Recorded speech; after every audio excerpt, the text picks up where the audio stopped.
నమశంకరాయ. జనవరి 16 కనుమ తిథి, కనుమ పండుగ. ఈ రోజున మాస శివరాత్రి కూడా అయింది. ప్రత్యేకించి త్రయోదశి తిథి రుద్రునికి సంబంధించినటువంటి తిథి. మూలా నక్షత్రము బ్రహ్మ సృష్టి ప్రారంభం చేసింది ఈ మూలా నక్షత్రంలోనే. నక్షత్రాధిపతి కేతువు.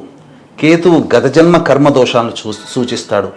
ఎవరైతే గత జన్మ కర్మ దోషాలు తొలగిపోవాలి, గత జన్మ పాపముల నుంచి విముక్తి పొందాలి అనుకునే వాళ్ళు ఉంటారో, ముఖ్యంగా మనం ఈ రోజున అనుభవిస్తున్నటువంటి కష్ట నష్టాలకి కారణం గత జన్మ పాప కర్మ దోషాలు.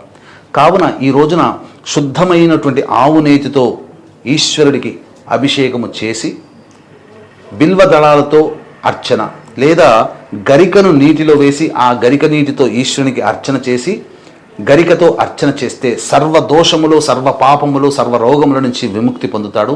ఈశ్వరానుగ్రహం కలుగుతుంది. ఇది సాక్షాత్తు పరమేశ్వరుడే చెప్పినటువంటి ప్రయోగం.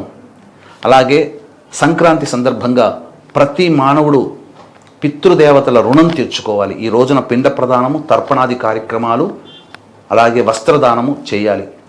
అవకాశం ఉండి చేసుకోలేకపోయినా, అవకాశం లేకపోయినా ఎలాగో చేసుకోలేరు కాబట్టి మన పీఠం ఆధ్వర్యంలో మహామహిమాన్విత సుప్రసిద్ధ కాశీ క్షేత్రంలో గంగా నదీ తీరంలో జనవరి 15 సంక్రాంతి రోజున, అలాగే జనవరి 18 పుష్యమాసము అమావాస్య ఆదివారంతో కలిసి వచ్చింది కాబట్టి విశేషము.